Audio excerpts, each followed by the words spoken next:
friends, athletes, what's going on? Happy Monday.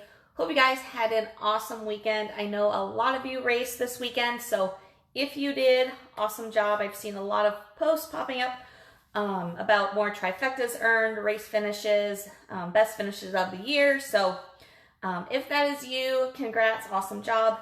If you race regardless of your outcome, awesome job as well. Hey, Jennifer. So yesterday, I got on here and talked about single leg, standing on one leg and really training our bodies to support that. What I wanted to get into today is being barefoot more frequently and why this is so important.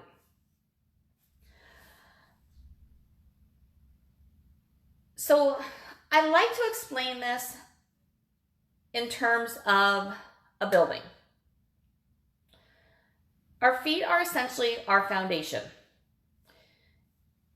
If you have a building with a very weak foundation, it's going to collapse.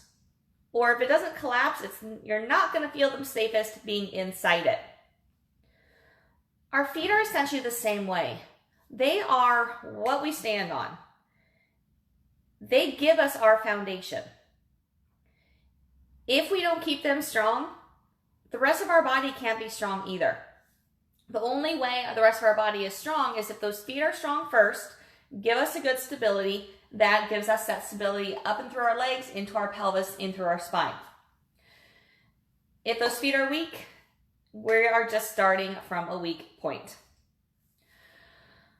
So why does being barefoot really matter in this process?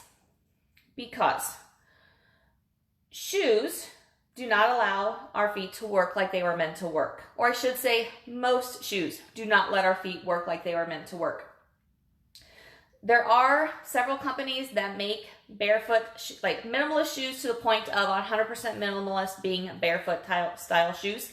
That's primarily what I wear, except when I'm at the gym, because I don't want to drop a weight or heavy barbell on a foot that's not totally supported, or not fairly supported. But for the most part, I am either in barefoot shoes if I'm wearing shoes, or I have no shoes on.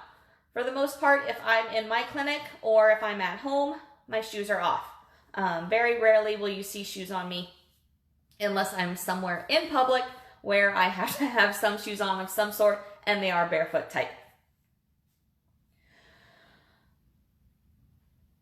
I know I hear conversations where people say it's not comfortable for me to be barefoot, it's painful, it hurts, that sort of thing. Ultimately, in my opinion, it's because you don't do it enough. It's because you don't challenge your feet to be in that position.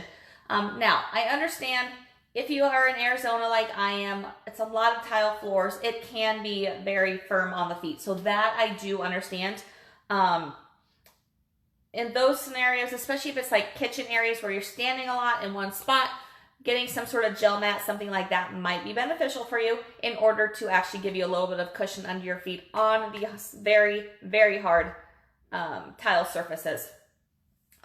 If your feet get cold, socks are fine as well, but just being out of your shoes to allow your feet to work like they were meant to work is important. So something for you guys to think about, that just being barefoot more often when you can really start developing that foot strength without even actually doing anything else to develop your foot strength. I know I talk on here, or I talk about a lot of different exercises to develop foot strength, and that is a component of it.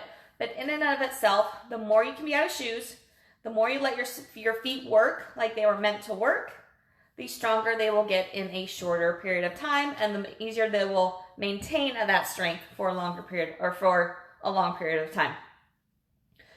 And as a bonus, I was told today by a friend actually that I have pretty feet.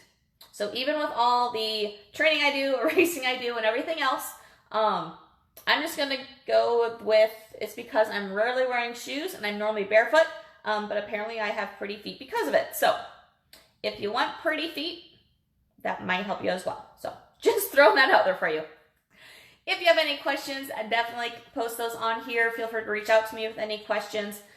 And I have a program being released tomorrow for foot and ankle issues. So if you want help with your foot and ankle issues, I promise you want to get information about this. So comment below in this, use the feet emoji, comment feet, whatever you want to do. Let me know you want information on this program that I'm releasing tomorrow. It's going to be super helpful. I am super excited about it because of what it is. I've shown to another number of people who are super excited about it as well. So if you want information about it, if you are dealing with any foot and ankle issues, you definitely want information on this. So let me know, and I'll talk to you soon. Bye.